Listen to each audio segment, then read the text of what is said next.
예, 우리 인사하는 시간 같습니다. 할렐루야 샬롬 하고 인사합니다. 할렐루야 샬롬 샬롬 샬롬 샬롬 샬롬 샬롬 샬롬. 하나님 사랑합니다. 여러분 주 안에서 살아갑니다. 오늘 예레미야 15장 우리 잠시 읽어봤죠. 하나님의 말씀 그리고 누구겠어요? 예레미야겠죠. 예레미야가 16절부터 하나님이여 그리고 외치는 그런 음성 예, 조금 바꿨습니다. 즉 설교 본문 요약 부분 보시면 예, 성경 안에 나오는 말씀 안에 나오는 성경 구절들을 실어놨어요. 그걸 다 써드리기에는 지면이 너무 조금해서 혹시 이 성구들 보시면서 한번 좀 찾아보시고 또 설교 중에 나오는 성경 구절을 미리 준비하는 부분도 좋을 것 같고 여러분들이 믿은 대로 이렇게 씀으로 인해서 내 고백이 된다라는 마음을 좀 가지시면 어떨까 해서 여기에다가 그전에는 이제 내용 전체의 요약을 놨었는데 이제부터는 이런 부분은 좀 어떨까 하고 조금 마음에 그런 소망이 전에 설교 준비하는데 떠올라서 여러분들에게 증거하고 보내드리니까 한번 눈여겨보시기 바랍니다. 러시아 선교에 평생을 바친 피터 다이네카라는 분이 관광객으로 위장해서 소련 사람들에게 성경을 전해주는 일을 했어요. 한 번은 다이네카 선교사가 소련의 어느 호텔에 머물면서 하나님이 성경을 요구하는 사람들을 제가 발견할 수 있도록 도와주시옵소서 하고 기도했다고 합니다. 당시 성경을 잘못 건네주면 붙들려갔죠. 그리고 성경을 소지한 사람들도 굉장히 고통을 당하는 그럴 때였었습니다. 러시아니까 특히 그러면서 소련이죠. 예, 그래서 그 사람은 기도 중에 성경을 펼쳐놓았는데 호텔 여종업원이 들어오더랍니다. 그리고는 그 성경을 보더니 그녀의 눈에 광채가 번쩍거리면서 그래서 이 사람은 하나님이 저인에게 성경을 주라고 하시는 것이 아닌가 하고 이 선교사님이 이런 마음을 먹어 눈이 변화간에 반짝거리니까 그 성경을 보더니 여러 여인을 바라봤다고 그럽니다. 그랬더니 그녀가 가까이 오더니 성경을 손으로 만져보고 싶어 하더래요. 그래서 이 선교사님이 웃으면서 만져도 좋습니다 라고 성경을 보고 싶냐고 물어봤더니 눈물을 글썽거리면서 감사하다고 몇 번씩이나 감사를 하고 성경을 품에 안으면서 이 성경을 갖기 위해서 20년 동안 기도했습니다. 예, 그리고 저는 크리스찬입니다. 이렇게 고백을 하더라는 거죠. 하나님 말씀을 제가 직접 읽어보고 그렇게 만져보기를 얼마나 소원했는지 모릅니다. 이 여인의 고백입니다. 뭐 오늘날 이 얘기 들으면 정말 이상하다.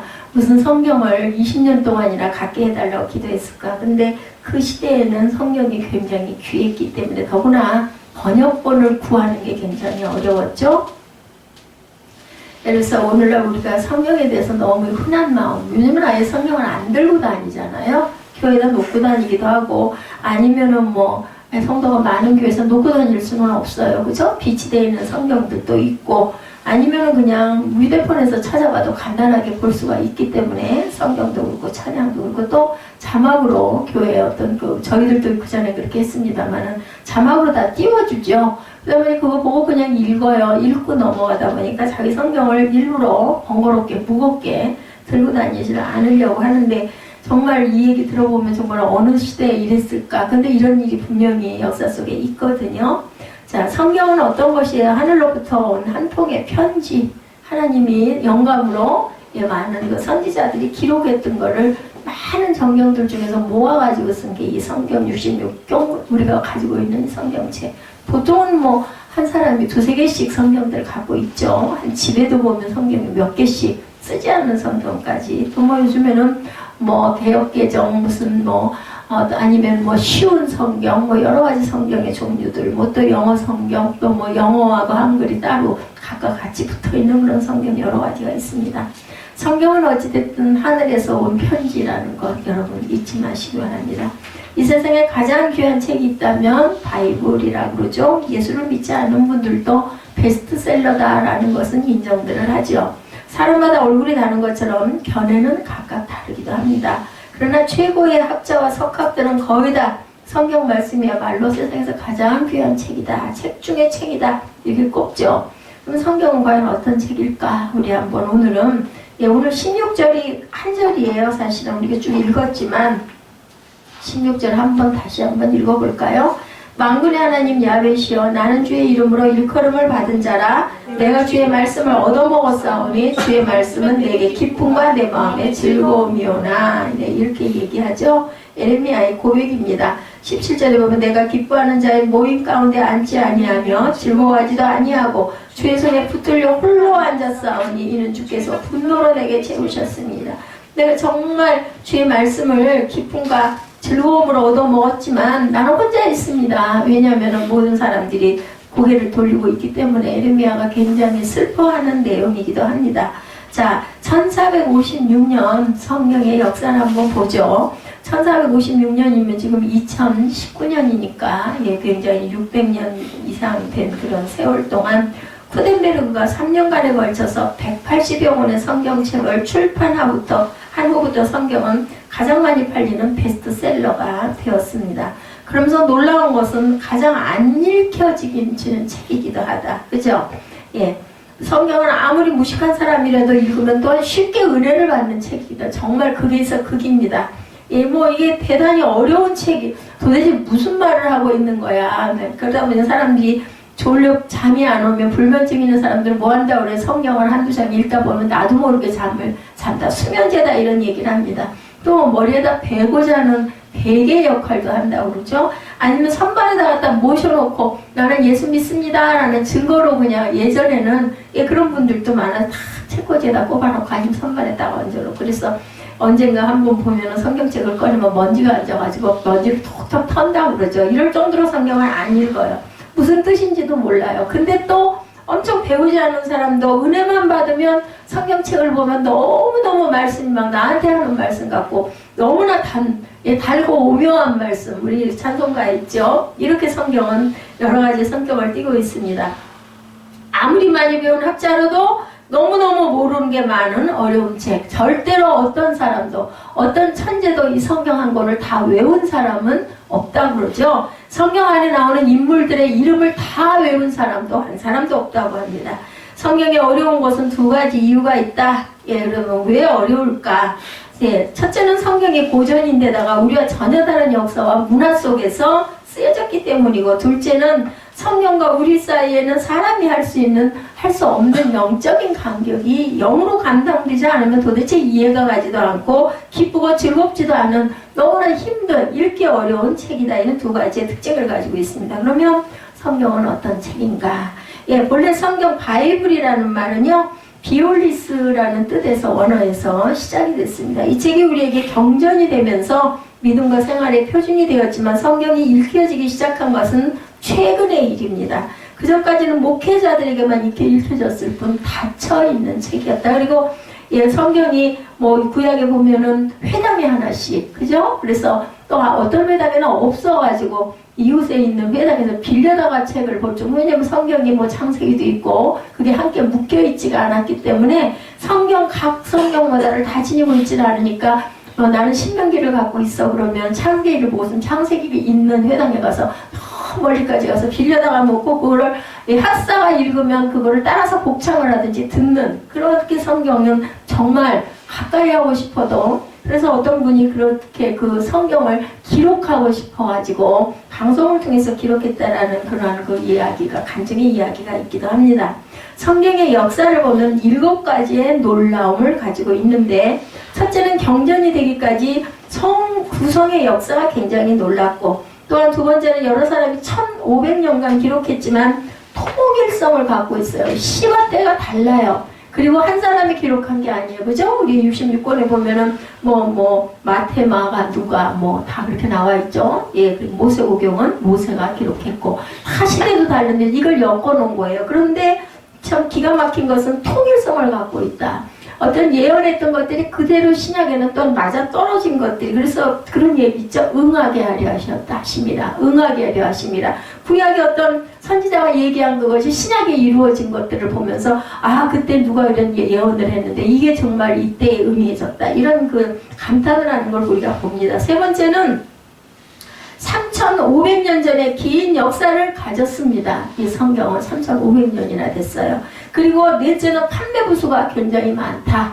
다섯째는 모든 사람의 문제를 다루고 있다는 것이 놀랍죠. 구약의 여러 가지 사건과 또한 그 환란을 통해서 나에게 주는 말씀들인 것이 오늘날 3500년 지난 오늘날. 여섯째는 교육을 받지 못한 사람이 썼으면서도 기가 막히게 높은 문학적 수준이 있다는 것이 놀랍고, 일곱째는 많은 독재자들의 성경을 불살랐지만 지금까지 보존되고 있고 퍼져 있는 것이 놀랍다. 이번에는 성경의 특징은 무언가, 7가지로 저희가 특별한 뭔가 그런 걸 봤습니다. 어떤 것인가. 성경은 하나님을 체험한 사람들의 기록으로만 여기는데, 성경의 원저자는 사람이 아니죠. 성령이십니다. 사람은 단순히 성령의 영감을 받아 그것을 기록한 도구, 필기한 도구에 불과하다. 그러면서도 성령께서는 사람들을 단순히 기계처럼 사용한 것이 아니라 그들의 배경과 언어와 인격을 그대로 사용했기 때문에 성경은 저장하다.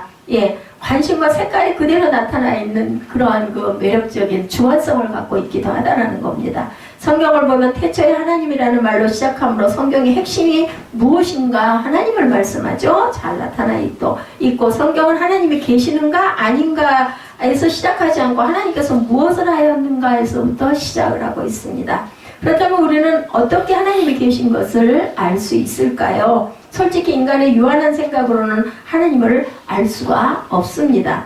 욥기 11장 7절에 고백하고 있죠. 오늘 보면은 제가 그 묵상 선구들 중에 욥기 11장 7절은 제가 올려놨습니다. 뭐라고 말씀하세요? 내가 하나님의 오면을 어찌 능히 측량하며 전능자를 어찌 온전히 알겠느냐. 욥기 11장 7절의 말씀입니다. 우리가 알 수가 없다는 거죠. 이에 대한 해답은 하나님의 계시라고 성경은 말씀하고 있습니다. 성경은 하나님의 택한 도구이기도 합니다. 우리들에게 그 연결고리 다리를 놔주셨죠. 하나님께서는 그의 성품을 계시를 통해서 우리에게 펼쳐서 알게 하셨다. 그래서 성 어거스틴이 아이들이 노래하는 소리를 보고 펼쳐 읽어라 바깥에서 동요조로 부르는 노래를 듣고 물끄러미 누워있다가 눈이 성경에 가서 꽂혔다고 그러죠. 그래가지고 벌떡 일어나가지고 그걸 성경을 뽑아가지고 펼쳐 읽어라 하니까 무조건 탁 펼쳐 읽었는데 로마서 14장이 딱 펼쳐 있으면서 그냥 술 먹고 방탕하고 본인에게 대한 이야기가 딱 나오죠. 너는 거기서 떠나라 하는 얘기를 듣고는 그만 거기에 마음에 찔림이 와가지고 그때부터 회개가 일어났다라는 이야기가 있습니다. 그의 계시를 통해서 우리들의 궁극적 운명이 무엇고 우리들의 삶의 목적이 무언가를 우리에게 가르쳐주고 계시다. 하나님의 계시인 성경에는 실제적 교훈은 물론 하나님의 지혜와 경고와 위로가 가득 차 있습니다. 그러면 성경은 과연 어떤 책일까? 성경에 대해서 뭐라고 말씀하시는지 우리 한번 볼까요? 내 입의 꿀이다. 에스겔 3장 3절에 나타나 있습니다. 미리 조금 일찍 오신 분들은 조금 표기를 해서 노트를 해놓으시면 우리가 함께 읽기가 편하겠죠. 에스겔 3장 3절입니다. 내게 이르시되 인자야 내게 주는 이 두루마리를 내 배에 넣으며 내 창자에 채우라 하시기에 내가 먹으니 이것이 내 입에서 달기가 꿀 같더라. 이렇게 고백합니다. 누가 에스겔이 고백하죠. 줄인 자에게는 또 영적 음식이라고 욥기 23장 12절에 나타나 있습니다. 욥기 23장 12절 봅니다. 내가 그의 입술의 명령을 어기지 아니하고 정한 음식보다 그의 입의 말씀을 귀히 여겼다. 내 속에 또한 풍성이 거하는 거다고 골로새서 3장 16절에 말씀하죠. 그리스도의 말씀이 너희 속에 풍성히 거하여 모든 지혜로 피차 가르치며 권면하고 시와 찬송과 신령한 노래를 부르며 감사한 마음으로 하나님을 찬양했다. 우리 여러분들 너무 잘 아시는 내 발의 등이요 내 길의 빛이십니다. 119편 105절이죠. 주의 말씀은 내 발의 등이요 내 길의 빛이기도 하십니다. 그리고 내게 기쁨과 내 마음의 즐거움이라고 오늘 본문이죠. 16절 만군의 하나님 야훼시여 나는 주의 이름으로 일컬음을 받은 자라. 내가 주의 말씀을 얻어먹었사오니 주의 말씀은 내게 기쁨과 내 마음의 즐거움이오나. 이렇게 말씀합니다. 그래서 오늘 제목이 주의 말씀은 내게 기쁨과 즐거움인데 너무 길어서 이게 다 안 들어가서 오늘 설교 제목은 주의 말씀은 내게 기쁨하고 끊었습니다. 근데 올릴 때는 주의 말씀은 내게 기쁨과 즐거움이오니 이렇게 올리시기 바랍니다. 영상 올리시는 분은. 또한 마음을 새롭게 해주는 것이다. 로마서 12장 2절입니다. 너희는 이 세대를 본받지 말고 오직 마음을 새롭게 함으로 변화를 받아 하나님의 선하시고 기뻐하시고 온전하신 뜻이 무엇인지 분별하도록 하라. 그리고 내 마음을 불붙게 하는 불이라고 에레미야 20장 9절에도 증거합니다. 내가 다시는 야훼를 선포하지 아니하며 그 이름으로 말하지 아니하리라 하면 나의 마음이 불붙는 것 같아서 골수에 사무치니 답답하여 견딜 수가 없다. 내가 말씀을 증거하고 선포하지 않으면 내 마음이 불붙는 것 같고 골수에 사무치고 답답해서 내가 도저히 견딜 수가 없다. 예레미야는 이렇게 고백합니다. 또한 정금보다 더 사모할 거라고 시편 19편 10절에 금곧 많은 순금보다 더 사모할 것이며 꿀과 성이 꿀보다 달도다. 예, 성경을 읽는 것에 은혜를 받은 그런 분들은 이렇게 얘기합니다. 자, 또한 금곧 많은 순금보다 사모할 것이며 꿀과 성이 꿀보다 달다. 그리고 좌우에 날선 어떤 검보다 예리하다 그러죠? 히브리서 4장 12절에 증거합니다. 하나님의 말씀은 살아있고 활력이 있어 좌우에 날선 어떤 검보다 예리하여 혼과 영과 및 골절과 골수를 찔러 쪼개까지 하며 마음의 생각과 뜻을 판단한다고 말씀합니다. 그리고 큰 상급이다. 시편 19편 11절입니다. 또 주의 종이 이것으로 경고를 받고 이것을 지킴으로 상이 크니이다. 진리이며 의로움이다. 119편 160절입니다. 주의 말씀의 강령은 진리이오니 주의 의로운 모든 규례들은 영원하리다. 마음의 생각과 뜻을 감찰하신다 그러죠? 히브리서 4장 12절입니다. 하나님의 말씀은 살아있고 활력이 있어 좌우에 날선 어떤 검보다 예리하여 혼과 영과 및 골절과 관절과 골수를 찔러 쪼개기까지 하며 마음의 생각과 뜻을 판단하신다. 또한 완전하고 확실하여 영혼을 소생케 한다. 시편 19편 7절입니다. 야훼의 율법은 완전하여 영혼을 소생시키시며 야훼의 증거는 확실하여 우둔한 자를 지혜롭게 하며 이렇게 말씀합니다. 시편의 말씀이 몇 편 되죠? 이건 거의가 다윗이 기도할 때, 그죠? 시편이 어떻다고요? 지금처럼 그냥 읽은 게 아니라 노래할 때 썼던 구절들이 시편의 말씀들입니다. 그러니까 영의 감동이 와서 다윗이 고백한 것들, 히브리서 같은 경우에는 누가? 바울이 고백한 것들이겠죠? 이렇게 나타나면 히브리서가 몇 편이 되죠? 예, 하나, 둘, 한 3편 정도가 히브리서에 나와 있고, 예레미야가 고백한 부분들이 몇 편 있습니다. 이렇게 로마서, 바울이 고백하죠? 마음을 새롭게 한다고 말씀하고 있습니다. 예, 성경은 바로 이런 것들이라는 거죠?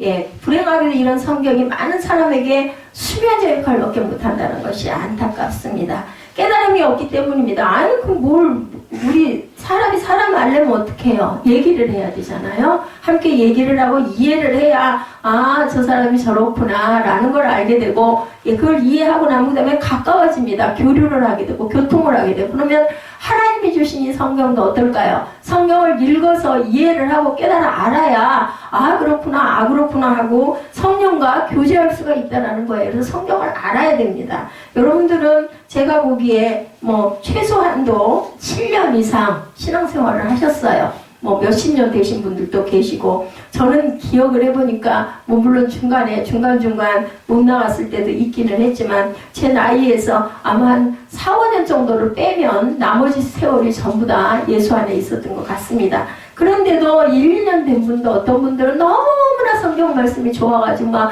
성경이 정말 꿀보다 달다고 성경을 손에다 붙들면은 놓지를 못한다는 분들, 그 사람의 힘으로 되는 게 아니거든요. 그런 은혜를 받으면 성경이 너무나 달고 귀하고 오묘한 말씀, 생명의 말씀이라고 얘기하는데, 아닌 분들은 아무리 들여다보고 좀 읽으려고 해도 한두 장 읽다 보면 그냥 피곤해가지고 졸려서 자게 된다는 거죠.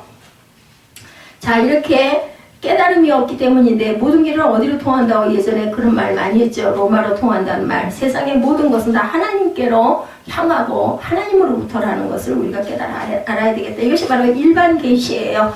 일반 계시는 쉽게 말해서 자연과 역사를 의미합니다. 누구에게나 다 누리게 해주신 게 일반 계시. 아니, 비 오는데, 아니면 공기가 악한 사람에게라고 비를 안 맞고 악한 사람에게라고 공기를 못 마실 일은 없어요. 누구에게나 다 주시는, 햇빛도 악한 사람이나 선한 사람이나 누구에게나 다 비칩니다. 근데 영안이 어두운 인생은 어때요? 보지를 못하게 되는 것이 바로 성경 말씀이다. 중공의 모택동이 통치하고 있을 때 극동방송국의 중공으로부터 한 통의 편지가 왔다고 그래요. 동경의 극동방송을 경유하여 온 건데, 당시 중공은 문화혁명이라고 해서 성경을 모조리 불살라버려서 중국의 지하교회 성도들이 성경을 볼 수가 없어서 극동방송에서는 밤 자정부터 성경을 중국어로 읽어주었다고 그래요. 이것을 열심히 받아 적던 중공의 한 성도가 계시록 22장까지 다 받아 적었는데 사무엘상 15장을 읽을 때 그만 방송 상태가 고르지 못해서 받아 쓰지를 못했다고 지글거리고 소리가 안 들려가지고, 그래서 죄송하지만 그 사무엘상 15장을 다시 한 번만 읽어달라는 편지가 돌아서 극동방송으로 전달이 됐다고 합니다. 너무 감격한 중국 아나운서는 그날 밤 방송을 통해서 편지를 잘 받았다는 이야기와 몇 월 며칠 그것을 다시 읽어드릴 테니 준비하고 기다려달라고 눈물을 흘리면서 방송을 했다고 합니다. 그리고 그날이 됐어요. 보통 때보다 더 천천히 15장을 읽었다고 그래요. 일주일 후에 한 통의 편지가 왔는데 그 성도로부터 온 편지였다고 합니다. 그 편지에 이르기를 할렐루야 감사합니다. 나도 이제는 성경을 가질 수 있게 되었습니다. 그러나 내 성경은 짐으로 한 짐 가득 됩니다. 라고 이야기를 했다고 합니다. 내내 붓으로 적었다고 얘기하죠. 성경을 받았으니 너무 감사해서 한동안 울었다. 제가 눈물이 나네요. 그렇게 귀한 성경을 우리는 얼마나 사랑하는지.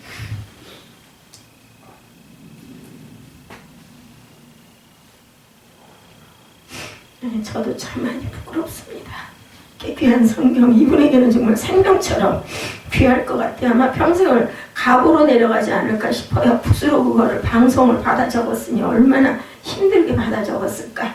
링컨 대통령은 성경이 아니었다면 우리는 그릇된 세상에서 바른 것을 찾지 못했을 것이다 이렇게 말했고, 프랑스 시인 빅터 위고는 영국이 섹스피어를 만들었다면 성경은 위대한 영국을 만들었다 이렇게 고백을 했다고 합니다. 그렇다면 왜 성경이 이렇게 귀중한 책인가, 우리가 한번 그 부분을 알아보도록 하죠.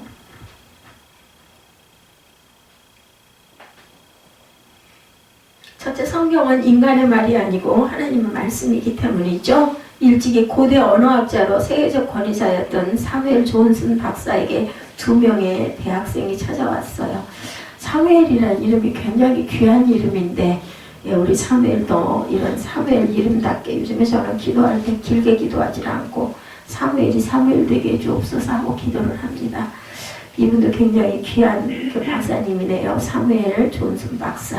성경이 어떻게 하나님의 말씀이 될 수 있습니까? 물으며 반대 의사를 전개하려고 그랬어요. 반대 대학생들이 찾아와가지고 사무엘 존슨 박사에게 2명의 학생이 찾아왔다고 합니다. 이때 존슨 박사는 조용히 반문했다고 그래요. 당신들은 성경을 몇 번이나 읽어보고 그런 결론을 내렸냐라고 물어봤다고 합니다. 어떻게 하나님의 말씀이냐고 이제 이렇게 질문을 하고 오니까 몇 번이나 읽어보고 그런 결론을 내렸습니까? 2 대학생은 서로 얼굴만 쳐다볼 뿐 아무 대답도 하지를 못하더라고 합니다. 사실 그 대학생들은 한 번도 성경을 제대로 읽지 않았던 사람들이죠. 그때 존슨 박사는 이렇게 대답합니다. 나는 과거 40년간 매일 밤 10시부터 새벽 2시까지 성경을 읽고 연구했어. 나는 이 책이 하나님의 말씀이라는 것을 조금도 의심하지 않소. 우선 2번 읽어보십시오 라고 권면을 해서 보냈다고 그래요. 2 대학생은 부드럽게 타이르는 존슨 박사의 말을 들은 다음에 고맙습니다 라고 인사말을 남기고 가버렸습니다. 그들이 그 후에 성경을 읽었는지 어쨌는지 알 수가 없겠죠. 존슨 박사의 권고대로 성경을 겸허하게 주의 깊게 읽었다면 성경이 곧 하나님의 말씀임을 깨닫게 되었을 것인데, 오늘도 하나님은 온 세계 교회들에게 하나님의 말씀인 성경을 보내서 구원시키고 계시죠. 과연 성경은 인간의 말이 아닌 천지를 창조하시는 하나님의 귀한 말씀입니다. 하나님을 알고 하나님을 만나고자 원한다면 그분의 말씀인 성경을 읽어야 된다. 우리가 친한 사람끼리도 카톡 자주 하잖아요. 그 뭐예요? 그 사람 생각을 얘기하게 되죠. 어떤 사건, 나는 이런 일을 겪었고 나는 이런 부분들이 너무너무 힘들고 속상하고 이런 이야기들을 카톡으로 주고받는 것처럼 성경은 하나님이 저와 여러분에게 주신 편지예요. 편지. 그러니까 하나님을 가까이 모시고 싶으면 그분의 생각과 마음을 자꾸 읽어야 되지 않겠느냐는 거죠. 그래서 성경은 귀한 거다라는 거죠. 자, 인간의 말이 아니고 천지를 창조하신 하나님의 귀한 말씀이고, 하나님을 알고 하나님을 만나고자 원한다면 그분의 말씀인 성경을 읽어야 되는데, 고린도 디모데 후서 3장 15, 16절이 우리 잘 아는 말씀입니다. 내가 어려서부터 성경을 알았나니 성경은 능히 너로 하여금 그리스도 예수 안에 있는 믿음으로 말미암아 구원에 이르는 지혜가 있게 하느니라. 모든 성경은 하나님의 감동으로 된 것으로 교훈과 책망과 바르게 함과 의로 교육하기에 유익하니 이렇게 말씀합니다. 예, 다시 한번 모든 성경은 하나님의 감동으로 된 것으로 교훈과 책망과 바르게 함과 의로 교육하기에 유익하다. 첫째 성경은 인간의 말이 아니고 하나님의 말씀이고, 둘째 성경은 구원의 말씀이고 하나님의 사랑이 담긴 사랑의 편지 러브레타예요. 하나님이 우리에게 주시는 러브레타. 한 젊은 여자가 책을 한 권 들고 읽으려고 하니까 너무 재미가 없고 딱딱해서 포기해버렸다고 그래요. 얼마 후에 그녀는 한 청년을 만나서 결혼하게 됩니다. 근데 알고 보니까 그 사람이 바로 전에 읽으려던 책의 저자였더라고요. 딱딱해서 못 읽었던. 그때서야 그녀는 그 책을 다시 읽기 시작해서 그것을 끝까지 다 읽었다고 그럽니다. 그녀가 그 책을 그때로 흥미롭게 읽을 수 있었던 것은 그 작가를 사랑했기 때문이에요. 그죠? 사랑한 사람의 글을 보면 우리가 주의 깊게 읽게 되고 또 읽으면서 이해도 하고 동의도 되는데, 좋아하지 않는 사람 어떤 글 쓴 거 우리 보게 되지 않죠. 이처럼 우리도 그리스도를 알고 사랑하면 성경도 우리에게 살아있는 말씀이 된다라는 것. 또 하나님께서 우리를 사랑하셔서 보내시는 사랑의 편지인 성경을 부지런히 읽고 영생의 기쁨을 누리셔야 되는데, 성경 말씀에 대한 관심이 우리 주님에 대한 관심의 척도일 수도 있다는 것을 잊지 마시기 바랍니다. 그리고 성경은 어때요? 인간의 말이 아니고 하나님의 말씀, 성경은 구원의 말씀, 하나님의 사랑이 담긴 사랑의 편지, 그리고 성경은 진리의 말씀, 생명의 말씀이다. 그래서 사도행전 5장 19절에서 20절에 주의 사자가 밤에 옥문을 열고 끌어내어 가로되 가서 성전에 서서 이 생명의 말씀을 다 백성에게 말하라. 그래서 주의 종들은 이 설교, 여러분들이 생각할 때는 그걸 그렇게 절절히 길게 얘기해. 그냥 한마디만 해도 읽기만 해도 내가 다 이해가 가는데, 여도 보면 막 전하고 싶어 하는 거죠. 왜냐하면 지금 이 주의 사자가 얘기했듯이 서서 이 생명의 말씀을 백성에게 말하라 라고 이야기를 하셨기 때문입니다. 그런 감동을 받은 사람들이 주의 종이에요. 어떤 그 종은, 저 같은 종은 어느 교회에 열성 있는, 전도 잘하는 어떤 집사님, 섬김 잘하는 어떤 권사님보다 못해요. 사역이 일하지 않고 있는 부분도 있어요. 제가 알아요. 몸이 건강치 못한 부분도 있고. 근데 이 사람은 목사고 그 사람은 집사고 그분은 권사라는 거. 각각의 직임이 있기 때문이죠. 그래서 전하고 증거하는 거는 열심히 전하고 증거하고, 그리고 스스로 저는 듣잖아요. 입으로 얘기하면서 귀로 듣습니다. 제가. 그러면서 그냥 감동이 돼서 눈물이 나기도 하고, 그렇습니다. 이건 어떻게 주체를 안 하려고 해도 되지를 않아요. 마음에서 우러나는 부분이기 때문에. 초대교회 사람들은 이 귀중한 진리의 말씀, 생명의 말씀을 듣고 하루에 몇 병씩, 베드로가 증거했더니 하루에 3,000명씩 회개하고 돌아왔더라. 그리스도를 믿었다고 그러죠? 오늘날도 이 생명의 말씀을 들어서 양심이 살아나고 가정이 살아나고 사회와 국가가 살아나기를 바랍니다. 첫째 성경은 뭐라고요? 인간의 말이 아니고 하나님의 말씀이고, 둘째 성경은 구원의 말씀이고 하나님의 사랑이 담긴 러브레타이고, 셋째 성경은 진리의 말씀이고 생명의 말씀. 제가 반복하죠. 여러분들 귀에 들어가시라고. 넷째 성경만이 인생으로 하여금 천국 가는 길을 알려주시기 때문이다. 제가 아까 무덤 이긴 그 부활의 그 찬양했죠? 우리 모두 다 그 무덤을 이긴 사람들이에요. 왜냐하면 예수께서 부활하셨기 때문에. 그래서 크리스마스가 귀하고 부활절이 귀한 겁니다. 우리 다 알고 있어요. 근데 구약의 사람들은 저희들만 못해요. 몰랐어요. 모르고 갔어요. 그죠? 근데 우리는 전부 다 내용을 알고 있기 때문에 성경 한 권만 가지고 있으면 우리 종말이, 우리 끝이 어떻게 될 것도 아니죠. 다만 그 안에 믿음이 있는지 없는지, 믿음이 들어왔는지 안 들어왔는지, 그게 중요하다. 어떤 사람들은 얘기합니다. 무슨 천국이 있고 지옥이 있어. 가보았느냐? 니들 다 가봤어? 이렇게 얘기하기도 하죠.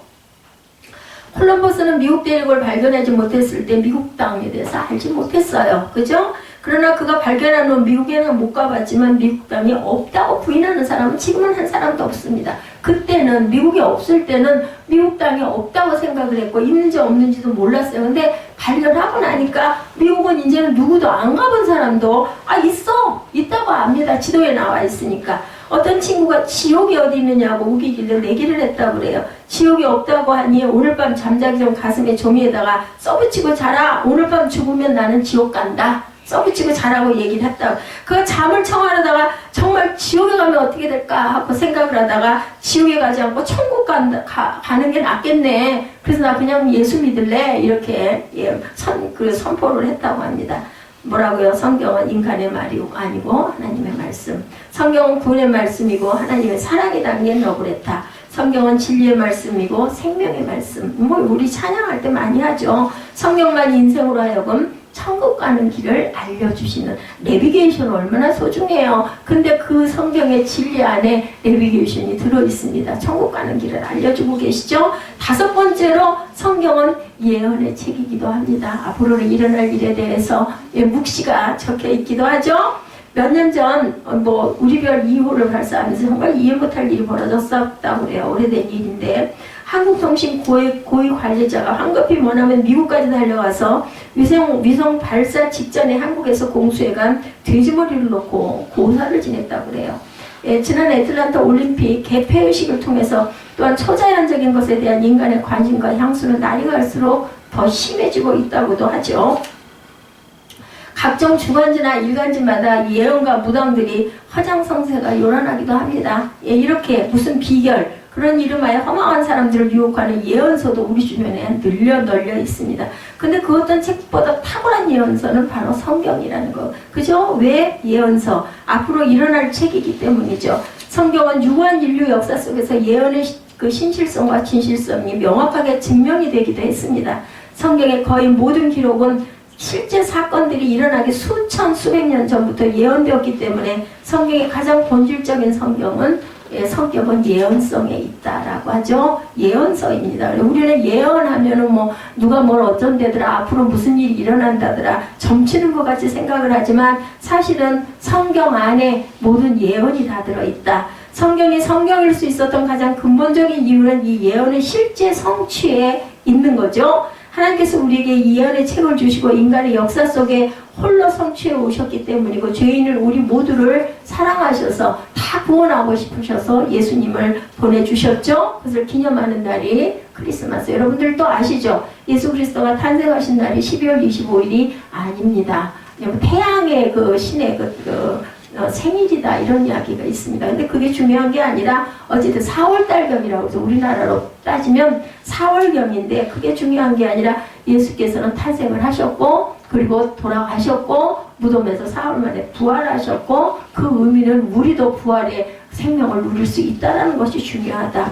성경을 함부로 무시하는 것은 내 생명보다 소중한 하나님의 사랑을 짓밟고 스스로 진노의 불구덩이로 뛰어드는 어리석은 짓이다. 이런 이야기를 들으면 무섭기도 해요. 그죠? 그런데 우리는 실제로는 얼마나 성경을 등한히 하나, 얼마나 안 읽고 있나. 그래서 제가 3부 때는 다른 걸 다 하지 않고 성경 몇 페이지를 한 서너 페이지 단락을 읽습니다. 위대한 종교 개혁자인 마르틴 루터는 다음과 같이 말했어요. 하나님의 말씀은 생명을 가져오고 진리를 가져오고 빛을 가져오고 평화를 가져오고 의롭다함을 가져오고 구원을 가져오고 기쁨을 가져오고 자유를 가져오고 지혜를 가져오고 덕을 가져오고 은총을 가져오고 영광을 가져오고 모든 선함을 가져온다. 우리 9시 예배에 선함과 악함의 색깔이 뭐냐? 선함은 기분이 좋아지는 거, 악함은 기분이 나빠지는 거다라고 아주 단적으로 얘기했다고 그러죠. 여섯째 성경은 사람을 변화시킵니다. 성경 말씀을 잘 알고 있다 보면 도스토예프스키는 16세 때 자신의 아버지가 농노들로부터 살해되는 것을 직접 보았어요. 그는 아버지를 죽인 사람들을 기억하면서 사회주의 운동에 뛰어들었다가 체포돼서 사형 선고를 받습니다. 사형수들을 싣고 가는 열차가 간역에 멈췄을 때 어느 부인으로부터 작은 책 한 권을 받았어요. 그게 바로 신약 성경이었다고 합니다. 사형을 기다리면서 그는 감옥에서 성경을 읽기 시작했다고 그러죠. 그 작은 성경 속에서 그는 하나님의 음성을 듣고 그리스도를 만났어요. 도스토예프스키는 누가 내게 그리스도의 진리가 아니다라고 증명한다 한다 할지라도 나는 그리스도와 함께 있고 싶다. 나는 진리보다 차라리 예수와 함께 있고 싶다는 신앙 고백을 했다고 합니다. 그는 사형 직전에 기적적으로 사면이 돼서 고향에 돌아온 후에 세계 최대의 문학가가 되었습니다. 그래서 도스토예프스키를 우리는 알죠. 그 사람하고 압니다. 성경은 이렇게 인간을 변화시킵니다. 하나님의 음성을 듣고 영혼의 눈을 뜨게 될 때 기적은 일어난다라는 거죠. 알렉산더 캠프벨이 21살 때 미국 펜실베이니아주 워싱턴에서 며칠을 지내면서 한나 에치슨이라는 아름다운 아가씨를 알게 돼서 이 한나가 아주 참 의미 있는 이름이에요. 아주 아름다운 아가씨. 예, 캠프벨과 에치슨은 그곳 사람들과 함께 옥수수 껍질을 벗기는 농사일도 하고 게임도 했다고 그래요. 이렇게 친해지는 과정에서 에치슨은 캠프벨에게 변호사가 되도록 권면을 합니다. 에치슨과 그녀의 부모는 피츠버그에 있는 변호사에게 부탁해서 캠프벨이 변호사 공부를 하도록 도와달라고 부탁을 합니다. 그러나 캠프벨은 에치슨에게 이런 말을 했다고 그래요. 나는 내가 하고자 하는 일을 하지 않을 수 없어. 나는 설교자가 될 것이요. 나는 평생 사람들로 하여금 성경으로 돌아가도록 권면하는 일을 하고 싶습니다. 이렇게 얘기를 했다고 합니다. 그때만 해도 성경에 대해서 관심을 기울이는 사람이 별로 없었고 에치슨 자신도 신앙이 별로 없었어요. 실망한 에치슨은 캠프벨에게 알렉산더 당신은 바보예요 라고 얘기했대. 그 한나가 이렇게 얘기를 한 거예요. 그리고 덧붙이기를 하나님께 속한 바보예요 이렇게 얘기를 했다고 합니다. 알렉산더 캠프벨은 아름다운 아가씨와 좋은 조건이 자신의 미래를 밝게 비추는 상황에서도 달콤한 제의를 거부하고 하나님 말씀을 전하는 일에 전력하겠다는 각오를 하고 밀고 나갔다고 그러죠. 캠프벨이 자신의 소명강을 굳게 지켜고 나갈 수 있었던 것은 하나님의 말씀이 살아있는 생명의 말씀이라는 확신, 그 영감을, 그저 은혜를 받은 때문이죠. 세상적인 것들은 다 일시적인. 풀과 꽃이 어떻다고요? 시들어서 죽기 때문에 풀과 꽃의 사람을 비유합니다. 캠프벨은 영원한 생명의 말씀을 위해서 기꺼이 하나님의 바보가 되는 길을 택했다고 그러죠. 시편 기자는 성경 말씀을 향해서 내가 뭐라고 그래요? 내가 주의 법을 어찌 그리 사랑하는지요? 내가 그것을 종일 묵상한다. 119편 97절입니다. 주의 말씀에 마시 내게 어찌 그리 단지요? 내 입에 꿀보다 답니다. 주의 말씀은 내 발의 등이요 내 길의 빛입니다. 119편 103절에서 105절에도 이렇게 고백합니다. 모두 다 거의 다 다윗이 고백들을 하죠. 북한을 방문한 한 목사님이 평양에 갔는데 최근에 평양에도 교회가 뭐 좀 세워져 있죠. 근데 그 목사님이 평양거리에 일부러 성경책을 끼고 다녔는데 안내자가 늘 함께 다녔는데 어느 나이 많은 할머니가 계속 줄줄 따라오더니 선생님 그 책 성경이지요? 나에게 줄 수 없습니까? 라고 요청을 하더랍니다.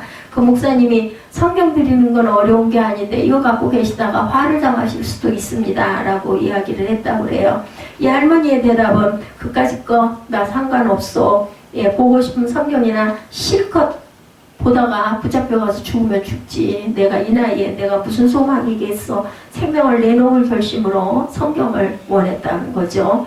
우리 손안에 정말 귀한 성경책이 항상 있죠. 그 말씀이 오늘도 나를 기다리고 있다는 거. 우리의 자세는 어떨까 돌아보시기 바랍니다. 성경을 읽으면 마음 깊은 곳에서 주님이 나를 만나주시는 걸 느껴요. 말씀을 읽으면서 감동이 되고 성령께서 역사하죠. 말씀과 성령이 동시에 역사하는 것이 바로 성경 말씀이라는 것. 내가 성경을 보는 곳이 아니라 성경이 나에게 말씀하시고 내가 성경을 지키는 것이 아니라 성경이 나를 지켜주신다는 걸 잊지 마시기 바랍니다. 그래서 그런 이야기 있죠. 처음에는 내가 성경을 보고 나중에는 성경이 나를 질질 끌고 간다라는 이야기들을 많이 합니다. 은혜를 받은 분들은. 성경은 나를 가르치고 나를 인도하고 요단강을 건널 때까지 뭐 우리 어떻게 해요? 며칠 후 어디가 만난다고 요단강 건너가 만나려 하잖아요. 거길 꼭 건너야 할 그런 강입니다. 성경은 세상의 지식이나 지혜로 읽어서는 안 되죠. 단순한 도덕적 계율이 아니고 하나님 말씀으로 생명으로 약속으로 능력으로 우리에게 다가오는 게 바로 성경이다. 그럼 성경을 읽을 때 마음의 귀를 기울이고 순종하는 마음으로 정성을 다하는 자세로 읽어가야 되겠다. 여러분들 읽을 때 어려우면 쉬운 것부터 짧은 것부터 한 번씩 읽어보시기 바랍니다. 그럼 주님께서 성경을 통해서 우리에게 말씀하시고 또 그 말씀하심으로 인하여 우리 마음의 감동으로 우리가 생명을 받게 되죠. 그리스도를 믿는 사람에게 성경은 구원의 길을 제시해주고 거룩하고 건전하고 행복의 길로 인도해주는 인생 최고의 책. 따라서 우리는 성경을 사랑하는 사람이 되고 그렇게 해서 성경을 읽고 공부하고 성경을 묵상하고 전파하고 성경대로 살고 성경대로 죽을 각오와 준비를 하는 마음가짐들을 가지시기 바랍니다.